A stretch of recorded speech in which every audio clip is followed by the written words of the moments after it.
You're listening to The Stephen Torriello Show, building a platform of liberty for people in search of truth with a dash of hope and a life worth living. The Stephen Torriello Show. And now, here's Stephen.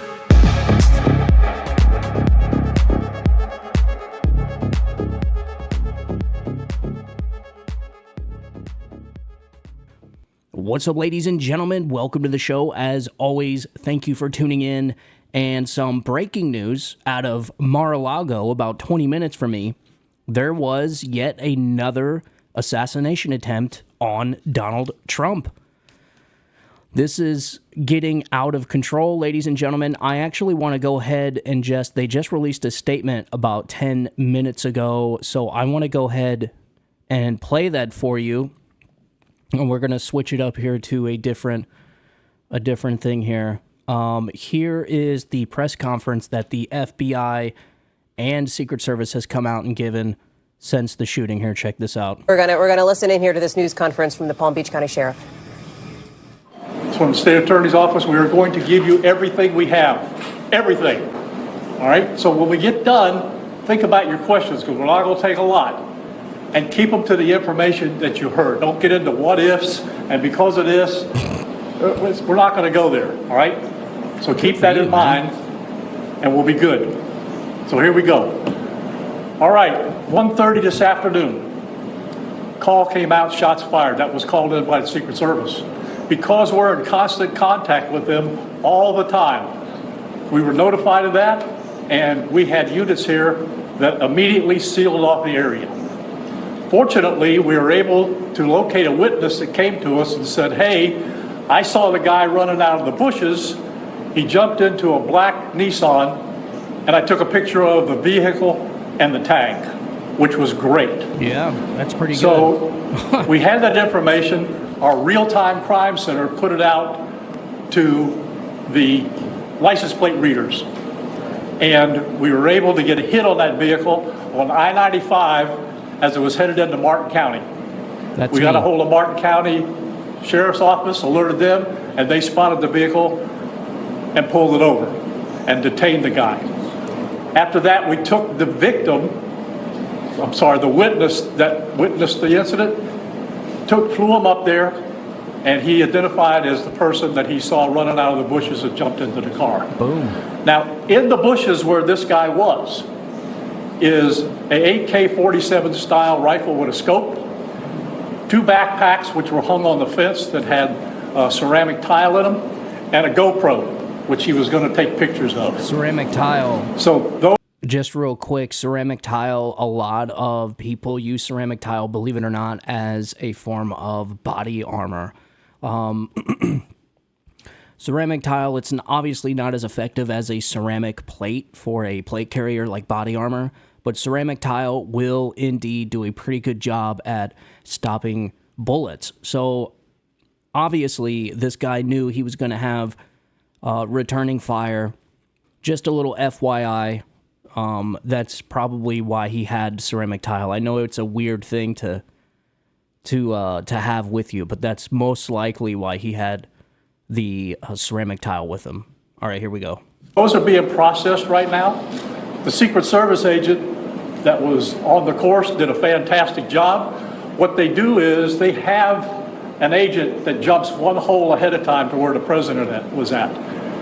And he was able to spot this rifle barrel sticking out of the fence and immediately engage that individual. How about that, man? At which time the individual took off. Wow. So that's what we know about the investigation. We have somebody in custody right now that is a potential suspect. We got a little bit more work to do on it, but as we usually do, as soon as we decide that we're going to book him into the county jail and the charges that he's going to be booked into, we'll get those to you and we'll get a picture of him and we'll get you his background. So now I'm going to turn it over to the representative of the Secret Service, and he's going to make a brief statement. Good afternoon, everyone. I first want to thank all of our law enforcement partners, to include the... I'm sure he's probably just going to say the same stuff that... He's probably just going to repeat the same stuff, but I will keep you up to date with this situation. Already on social media, you have You have people on the left talking about, oh, this actually didn't happen. The guy wasn't shooting at Donald Trump. I just told my wife said the same thing. It's like, why are they so concerned about another assassination attempt on Donald Trump? It's almost as if like they know that it brings people to have sympathy for Donald Trump. And so therefore it can't be a good thing. They have to try and deny it. It's very weird. The psychological phenomena that we're witnessing from the left and Democrats right now is very, very weird when it comes to Donald Trump. It is Trump derangement syndrome without a doubt. But I'm glad they have this guy in custody. Apparently the Secret Service has redeemed themselves, I guess you could say, for now. Anyways, I mean, that's pretty impressive to see a barrel in a bush on a golf course. That is very impressive. And from what I've read, from what I've gathered, the details, he was pretty concealed. I mean, it was, as far as what I've read, the only thing the Secret Service seen was the barrel coming out of the bush. That's pretty impressive, man. So I guess the Secret Service started firing on him because there was shots fired from the Secret Service, and that is when he got up and ran and left his entire kit there in the bushes. So he left his rifle. An AK-47 style rifle is a very weird rifle to have, especially if you you put a scope on it. I don't know. I guess that type of round is used quite a bit for long range, whatever. But I just, folks, why? Like, why? This is how you know we are living in historical times. That when you have a president that has had not one but two assassination attempts on him, we are living in historical times. There's no doubt about it. They're going to be talking about these days for generations, at least 2 generations. And, you know, this is something that I was talking about the other day with a colleague of mine. I think they're going to try. They're going to try again. I think the Secret Service needs to be on their A game and they were. So I got to give them credit, give them props. They were doing good. They did their job. But they got to do, this is getting intense, folks. We are 50 days out from the most important election of our lifetimes and is going to decide the future of this nation. They obviously see Donald Trump as a threat, but not in the way that makes sense. You know, all this is to blame on the media, 100%. You know, it didn't take but 48 hours after the last assassination attempt for the media to jump right back on the wagon of Donald Trump being this great threat to democracy. He's the next coming Mussolini and Adolf Hitler, and he's a white supremacist, all this stuff. They did not let up for a week before they were right back in it, starting with their propaganda, their fear-mongering. And that stuff, man, it's dangerous. The Democrats' rhetoric is dangerous. I don't know why they're never held responsible for their rhetoric. You know, they're constantly trying to jail their opposition for hate speech, but yet these people can openly, you know, say some of the most dangerous language, and they're not held responsible. You got Chuck Schumer on the steps of the Supreme Court talking about how they're going to reap the whirlwind, and then just days later, Brett Kavanaugh's almost assassinated, and Chuck Schumer's not held responsible at all. Like, the media doesn't even mention it. You have, what's her name? Maxine Waters. Talking about when you see them at a gasoline station, when you see them at a restaurant, you go up to them and you push back on them and tell them they're not welcome. Like, that's pretty inciting. That's pretty inciting language, is it not? Was she held responsible? And then not only that, but there was riots shortly after that. You know, the people that were burning businesses and homes and apartment buildings and police stations and federal courthouses. Yeah, she started a bail fund for them to get them out of trouble. Was she held responsible? It's the double standards. That's what I'm trying to say. I think we all see the double standards, and we have for a very long time. And to me, that is the most frustrating thing about all of this, is the double standards that we've been witnessing when it comes to the law, when it comes to speech, when it comes to anything. Donald Trump is always held to this higher standard, which is very weird, considering how he's not a politician. Shouldn't it be the other way around? But this is where we're at. So Donald Trump, yet again, a second assassination attempt on Donald Trump. The left is trying to play this off as if somebody was just shooting in his vicinity. Like, well, what else would it be? I mean, when you have the former president of the United States, the current Republican candidate, golfing, and somebody shoots in his vicinity, who do you think they're shooting at? You know what I mean? It's like, it seems pretty obvious to me, man. So I don't know why they're so weird about these assassination attempts on Donald Trump. It's like they fear that it's going to make Donald Trump look good. That's really what it is. I think that's what it is.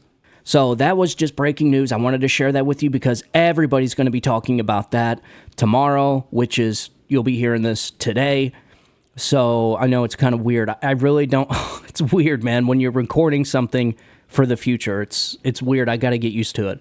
Anyways, so that's going to be big news. I will keep you updated with what we know coming out of that situation. But speaking of Trump, you guys remember when Donald Trump came out with his policy proposal of no tax on tips, and then just weeks later, Kamala Harris comes out and says she's for no taxing on tips, even though she was the tie-breaking vote for the Inflation Reduction Act, which drastically increased the oversight on people making tips, the taxes people pay on their tips. So again, it's fake. Kamala Harris is fake. It's all just a mirage. It's a facade. This alternate reality that the media and the Kamala Harris campaign is trying to create for people. But to go back into it, Donald Trump announced there's going to be, he wants to propose no taxing on tips, which I think is amazing. It's a genius idea. And reading into it more, I found out that he actually got it from a waitress in Las Vegas when he was doing a rally. She asked him, I don't really know the details of the story, but what I gathered was he was talking to the woman and she said, man, it would be really nice if I didn't have to pay taxes on my tips. And he wrote it down on a napkin and he announced it on his rally that night. No taxing on tips. And I think it's genius. Well, he's come out with another policy proposal.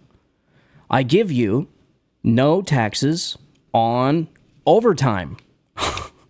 This is amazing. I'm also announcing that as part of our additional tax cuts, we will end all taxes on overtime. You know what that means? That's a big deal, folks. Think of that.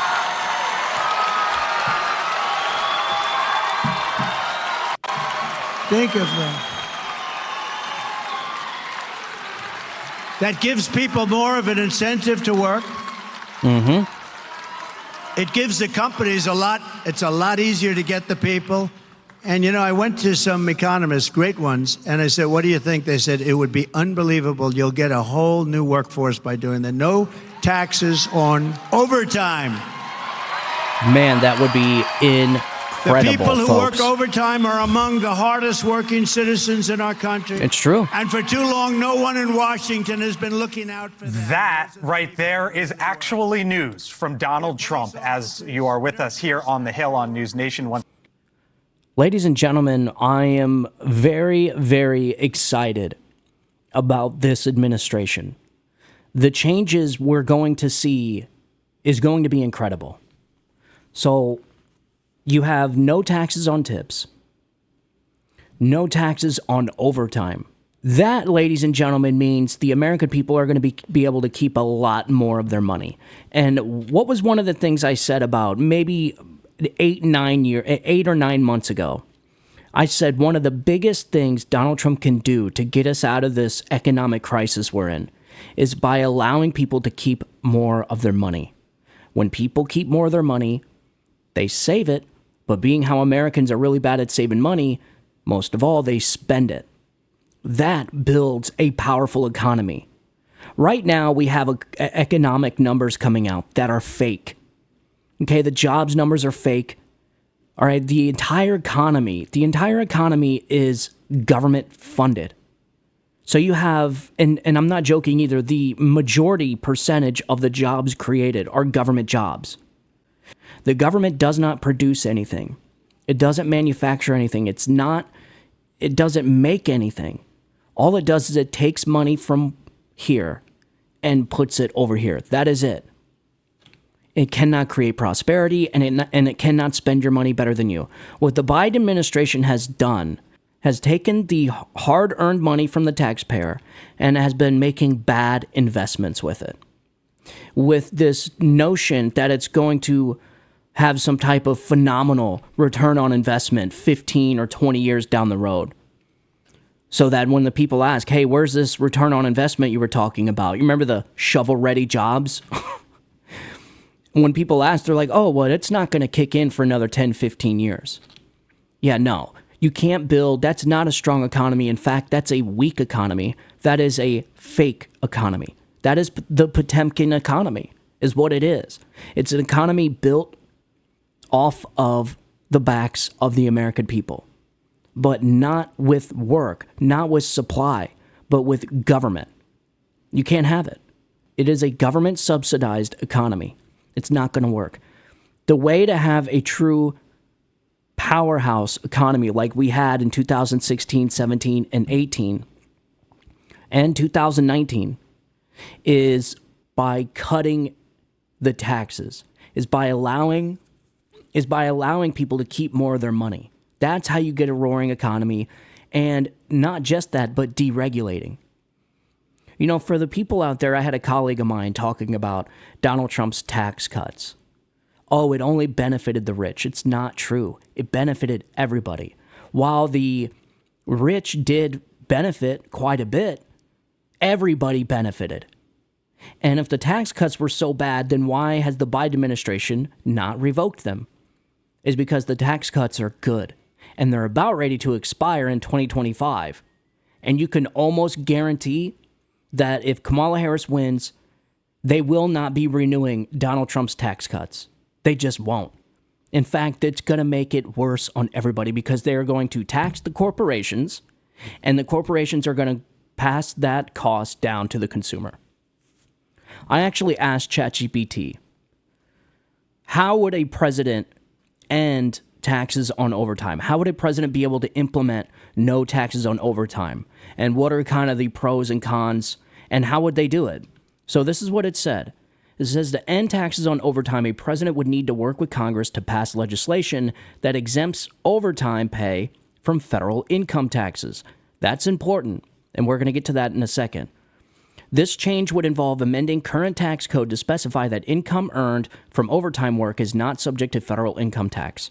Here's how this could potentially be done and where the government could make up the lost revenue, because that's what a lot of Democrats are going to be saying. Oh, how are we going to subsidize all our janky plans and all of our crappy programs, our government programs that do nothing but stuff the pockets of the non-government organizations and all the rich elites and the politicians? You know, Democrats don't see the government like we do. They see government as like Big Brother. They see government as like a nanny. They want a nanny state where the right, people, the conservatives, MAGA, everybody in this MAGA coalition, we want to see government shrinking. We want a smaller government. Stay out of my pocket and stay out of our lives, man. That is what we on the right want from our government. It should be small, tiny.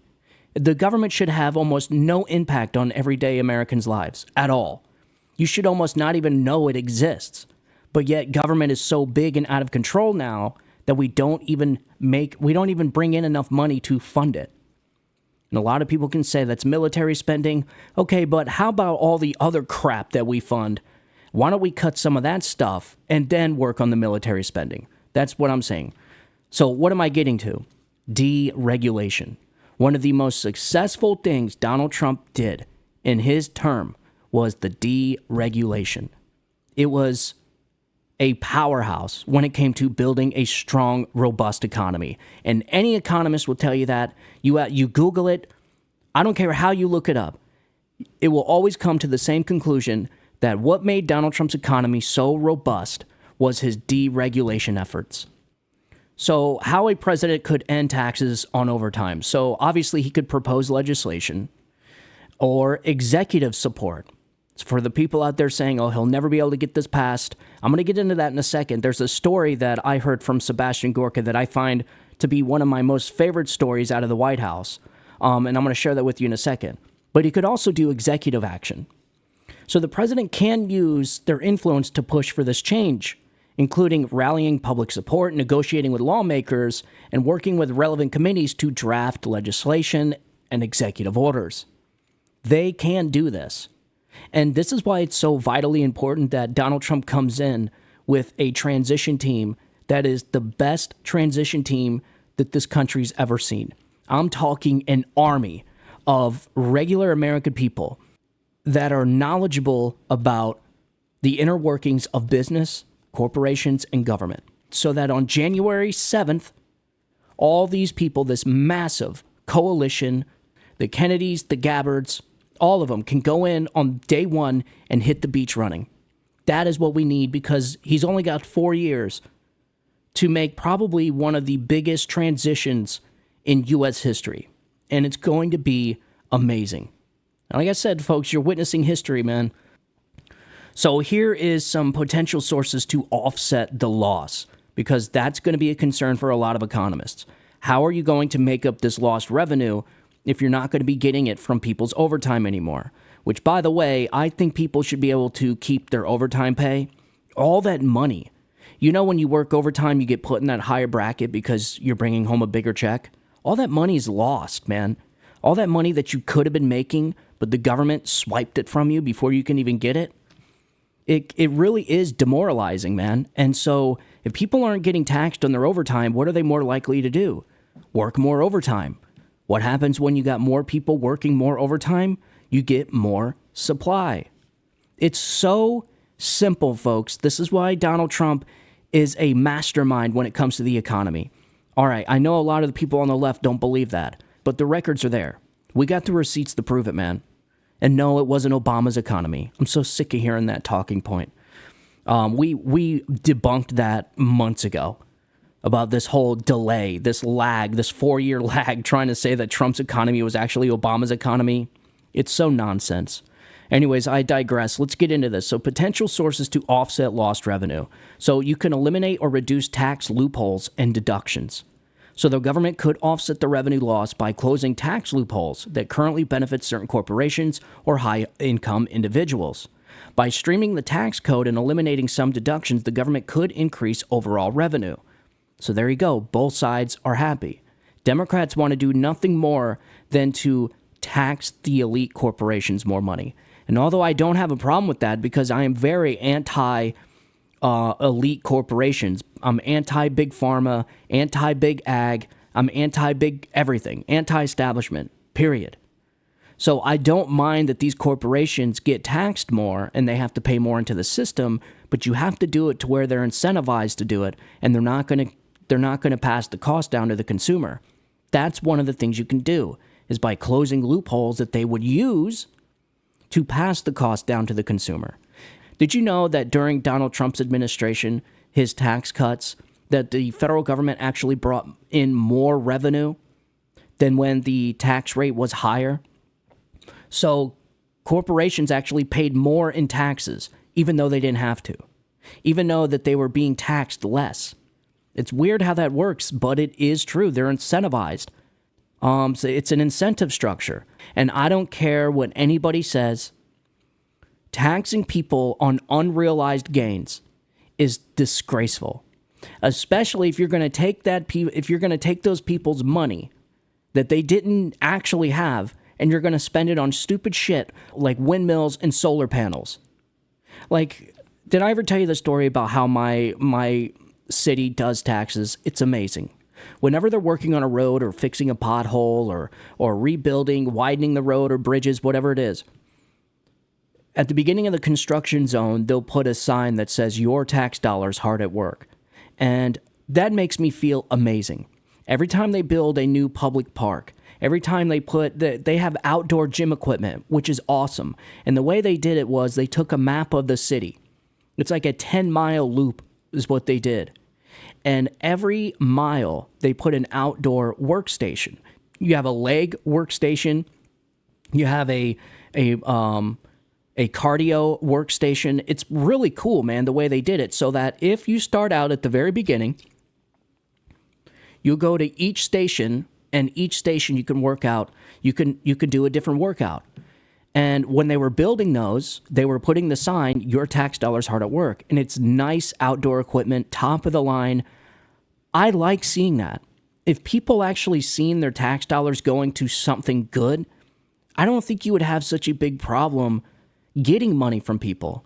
But when you take hundreds of billions of dollars of the taxpayers' hard-earned money and you send it to another country, or you invest it into a corporation to subsidize a corporation, like, people don't like that shit, man.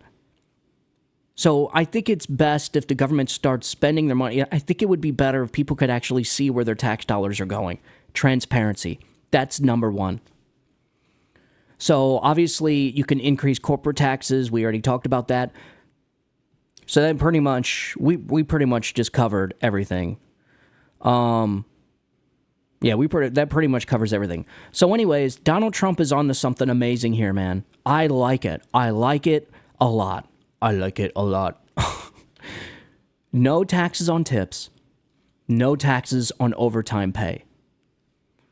And for the people out there, this is what I wanted to talk about. So there's one of my favorite stories from Sebastian Gorka was when he was in the White House and Donald Trump started working on his campaign promises. I remember Sebastian Gorka telling a story about there was a whiteboard in the Oval Office, a giant whiteboard that they kept onto the side, and on that whiteboard they had all of Donald Trump's campaign promises. I think there was like 66 or 67 of them. It was like 60 or 70 of them. And I remember him saying that every time they would complete a campaign promise, they would literally walk over to the whiteboard and mark it out on the whiteboard. And when I heard that story, I'm like, man, that is amazing. I've never heard anything like that. Usually it's, these candidates like Obama and Clinton, they talk the talk, but they don't walk the walk. And what that showed me was that the Trump administration actually had the people's best interest at heart. It wasn't just like a figurehead for the oligarchy, the Washington oligarchy. Donald Trump and his team was actually getting things done for the American people. And when you look into the campaign promises Donald Trump completed, he's got a pretty damn good track record, man. Much better than other presidents, by far. Now, a lot of the big stuff he couldn't get, like the Obamacare. But you know what he did get rid of? One of the most important things Donald Trump got rid of when it comes to Obamacare was the individual mandate. You guys remember that? The Obama administration was charging people for not having health insurance. And so a perfectly healthy 18 or 20-year-old was being charged $500 a year. Not being charged, was being penalized.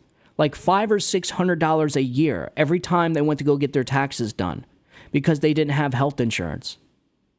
Why does an 18 or 20-year-old need to pay $200 a month in health insurance when there's nothing wrong with when he's perfectly healthy? It should be up to him. So what the Obama administration did was actually force people to carry health insurance that they didn't want or didn't need.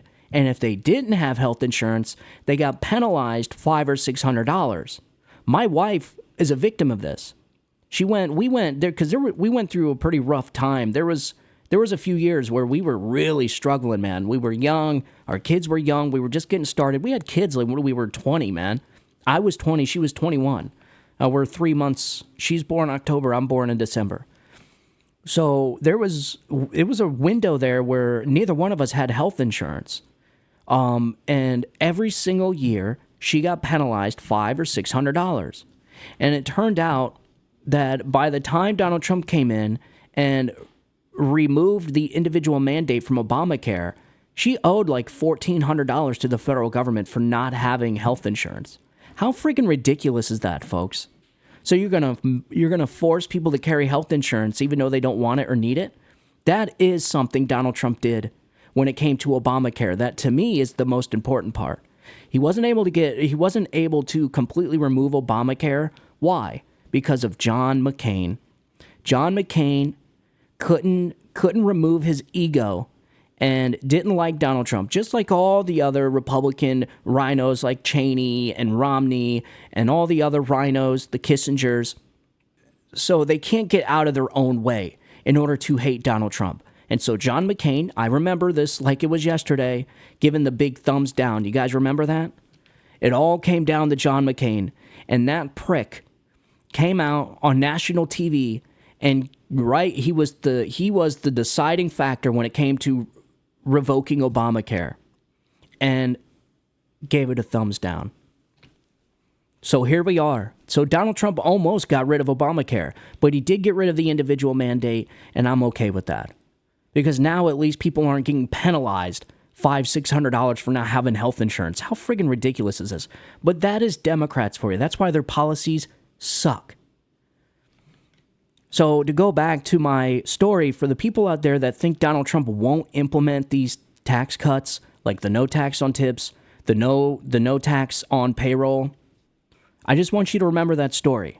That he is the only president that I know in my lifetime that had a whiteboard in the Oval Office that would mark out the campaign promises after getting them done. That to me is incredible. And that was a story by Sebastian Gorka. There's plenty of witnesses to testify to this. It was a giant whiteboard that they had in the Oval Office. And every single day they would go down the list and figure out what they got done and what they haven't got done. That's an incredible story. So I don't know, man. I think that is pretty incentivizing for a lot of voters out there that work a lot of overtime. And when they get their paycheck, they work, 10 hours overtime and they make like $1,500 extra dollars. But $600 goes to the federal government. Like, that sucks, man. Imagine being able to keep that whole $1,500 extra dollars for the 10 hours of overtime you worked. That's a big deal. Same thing with no tax on tips. How many service people are out there? People who work at hotels, restaurants. You get to actually keep your tip money. And I don't care where the government makes this loss up. I really don't. It wouldn't be that difficult if the government would stop spending so much money on stupid investments. Maybe they can stop spending $250, $300 million to Ukraine every other week. And I'm sure we can find some other government programs that waste money. So all that means to me is less money going to the NGOs and all the corrupt politicians. It does not affect me whatsoever when I hear people talk about removing the revenue from the government. And so, listen, I don't care whether the government shrink the government. You can shrink this government by half tomorrow and not even bat an eye. So I could care less about the government not getting enough money, the government not getting more money to send to the non-government organizations, and the war in Ukraine and all the other foreign conflicts that we got going out over there. We're $35 trillion in debt. But I like Donald Trump's economic policies. We know it works because he's done it before. And it was very successful.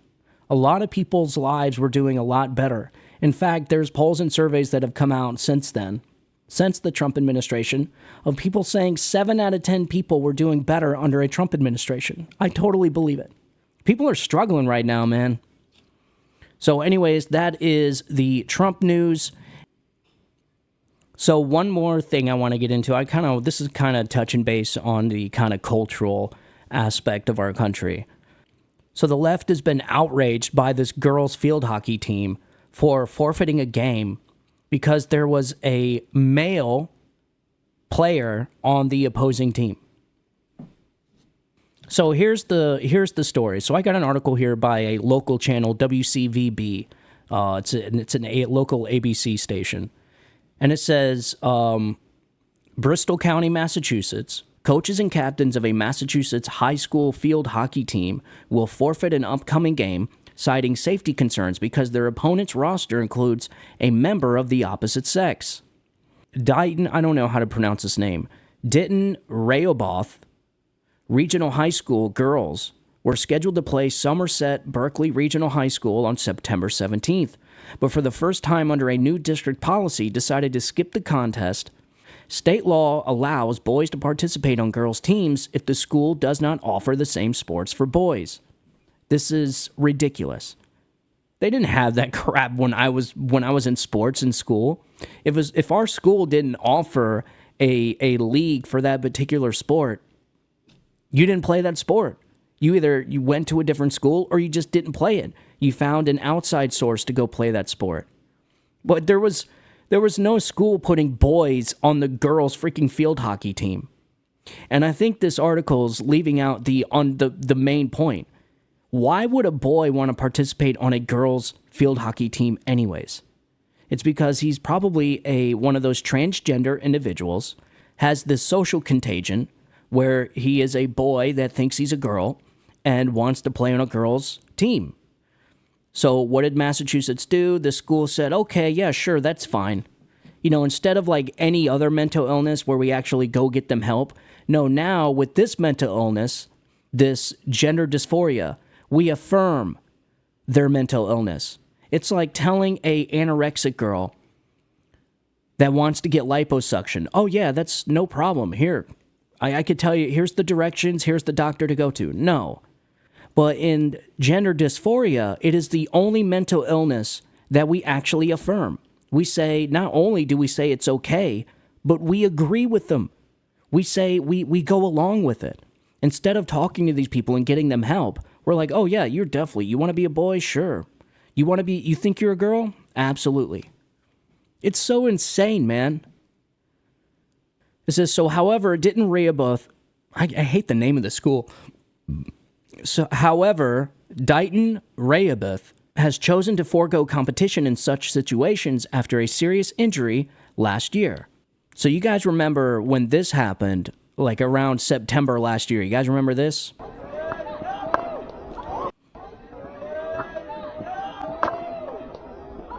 Yeah.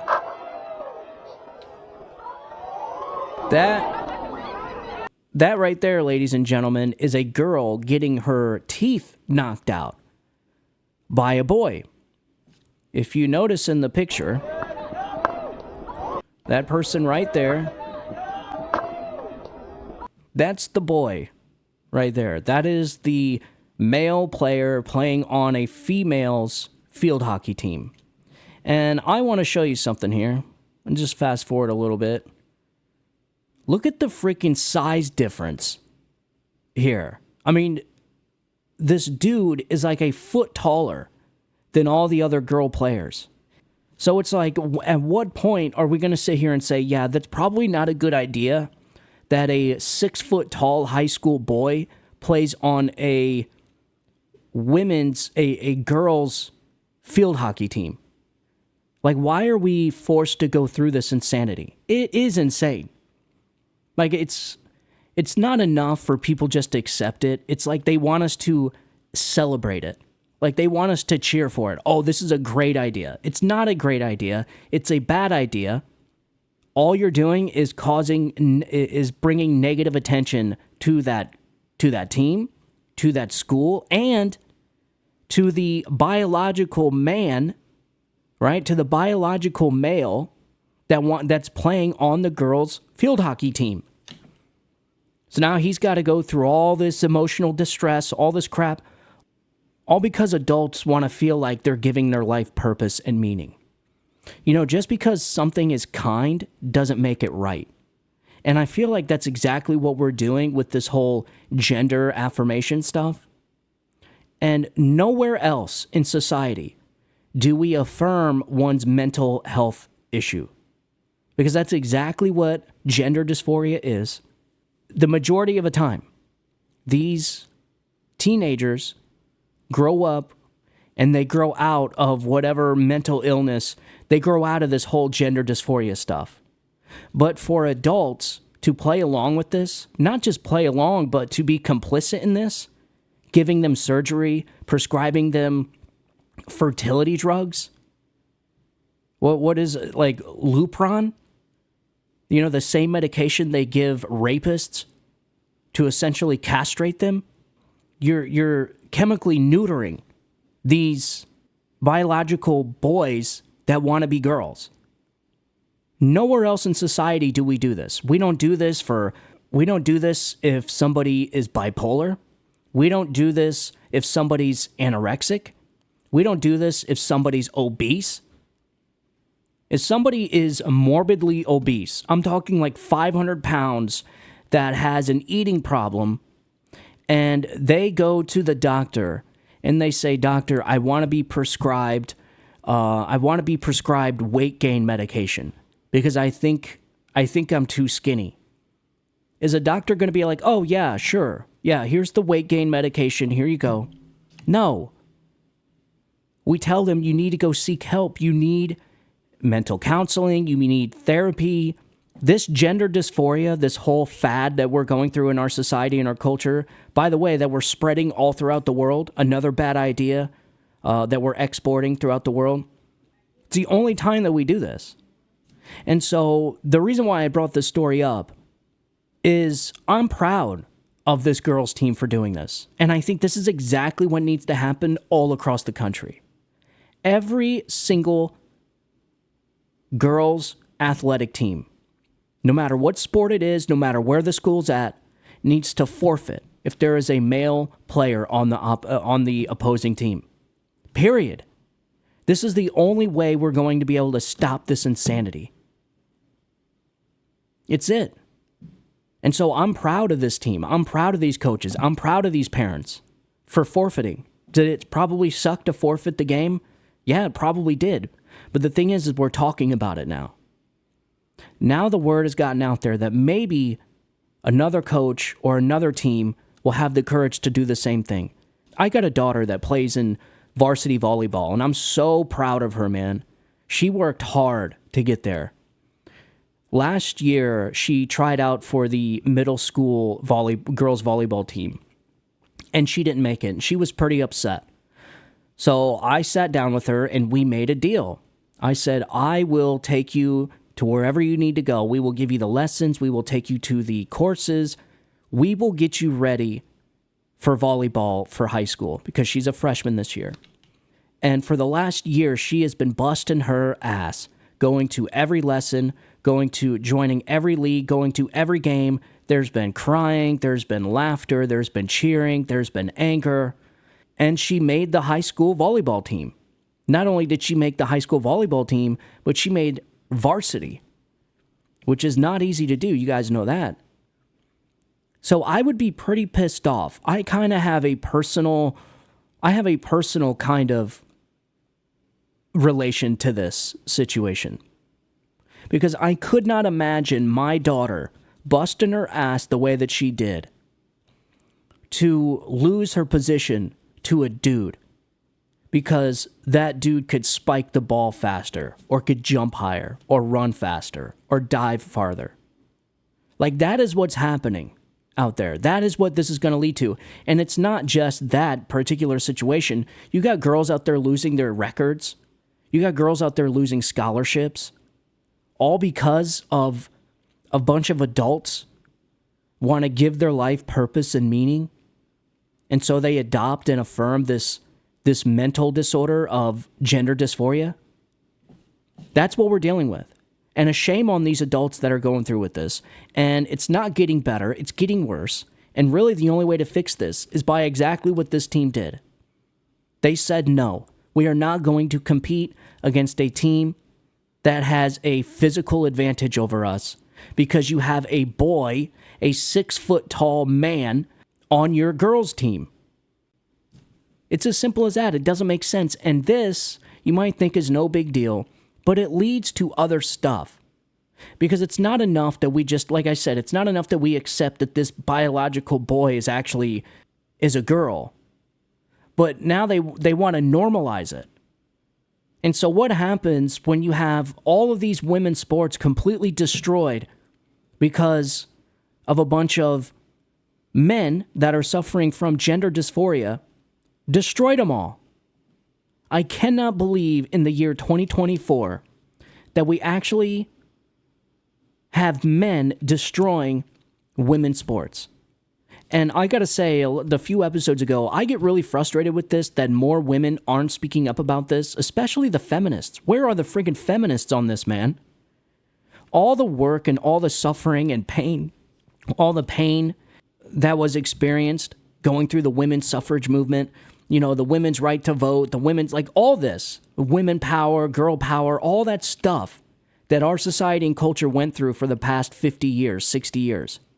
And the feminists, those same feminists, are going to allow men to destroy their sports, to destroy their scholarship programs, to destroy their records. It's insane. And it doesn't stop here. It's only going to get worse unless people like this team start stepping up and say enough is enough. We're not going to compete against a team that's got a biological man on it, period. And so that's something I wanted to end off with. It's a little piece of hope. A little piece of hope that I think people are starting to see what has to be done in order to change the direction of this gender dysphoria, this LGBTQ plus IA transgender ideology, right? It's a transgender movement that has hijacked the LGBTQ movement. I remember when it was just LGB. You guys remember that? It was lesbian, gay, bi. And what happened was the transgender movement came in, and they knew they knew that society wouldn't accept the transgender movement. So what they did was they hijacked the LGB movement, and they wrapped themselves up with it as as body armor. So that anytime, they even added the letters to LGB and everything. So what I say the next step needs to be is the LGB community needs to remove the T from its name, from its acronym. Because all they did was just hijack that movement. And now if you're lesbian and gay, you have to accept the entire transgender movement.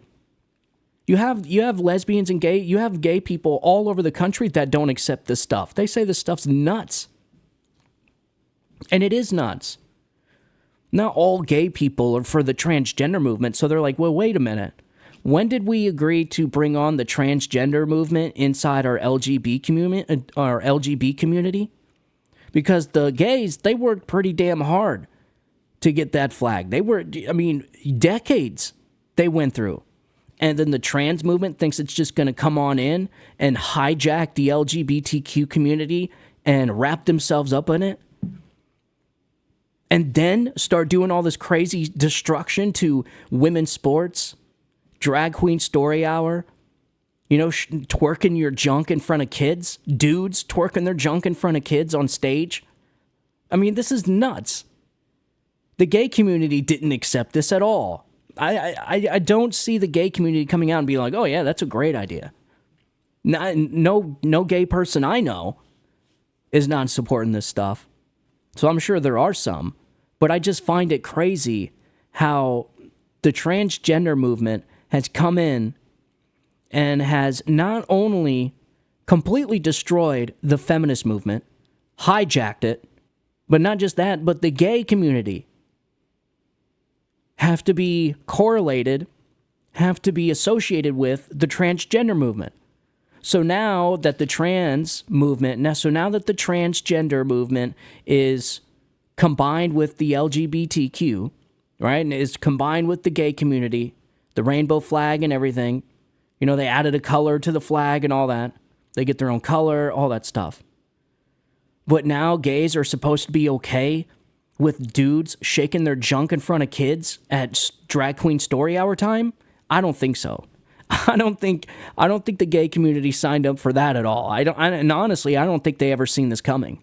And so again, the gay community needs to stand up for themselves as well and needs to say, whoa. We're not cool with this. We never signed up. Nowhere are we okay with biological men shaking their junk in front of kids. That's not part of our community. We're not supporting that. And until they do that and they step up and they start pushing back against this, it's not going to stop. So they're going to have to do exactly what this girls' field hockey team did. And if a bunch of high school girls can do it, then surely the sane, rational adults can do it. We got because this is insanity. And it's not going to stop here. It's going to get worse. It's going to manifest into something much, much more darker, which is the destruction of the nuclear family, which myself and a lot of other people think that is the ultimate outcome, and that's the goal right now. That is the conspiracy. The globalist elites are trying to destroy the nuclear family, separating the parents from the children by using this transgender ideology in order for what? To decrease the population, to pretty much brainwash the kids. I mean, it's insane, man. You got states like California that are signing bills that are pretty much removing parental rights from the children by saying, oh yeah, schools don't have to report to parents if their children are getting sex change operations or if the students are called a different name at school. So like if a dad's son, Kevin, is actually being called Carrie in high school, the school is not it's not mandatory for the school to share that information with the parents. That's the type of laws that are being passed in California. And like I always say, they want America to look just like California. And we're starting to see it. And if Kamala Harris is elected, you will see more of these stupid-ass laws. You will see more of this radical transgender movement. You will see more of this, affirming the gender dysphoria, the more sex change operations for illegal immigrants and inmates, all the crazy stuff that we've been watching the last 4 years. You're going to see more of it. It's not going to get better. It's not going to stay the same. It's going to get worse. And so let's just hope that we start seeing courage here in the next 50 days, because we're going to need a lot of it. People need to start stepping up and start taking their country back. So, all right, ladies and gentlemen, as always, thank you for tuning in. If you want to get a hold of me, you can get a hold of me at steventoriello@gmail.com. If you want to support the podcast, download the podcast anywhere podcasts are found, Apple Podcasts, Spotify, and most of all, smash that like button on this video and share it with your friends and family. It definitely helps. I see the numbers getting better. I really appreciate you guys sharing the show as much as you have. Follow me on social media. You can find me on Twitter. I'm more active on TikTok. I got a lot of followers on TikTok, and I put out a lot of content on TikTok. I make my own content. I don't do a whole lot of reposting of other stuff. I'm more on the creator side of it. So follow me on TikTok if you want to get the first access to all the good videos that I make. I cut up all kinds of stuff, man. So follow me on TikTok. I'm on Facebook, X. You can follow me on X, all social media platforms. Like, share this episode, link it on social media, and then also follow me on social media. I would really appreciate it. And I want you guys to have a good day. Have a great Monday. A whole new start to a new week. And I'll talk to you guys here in a little bit. God bless you, God bless America, and long live the Republic. You guys have a good one. Bye-bye.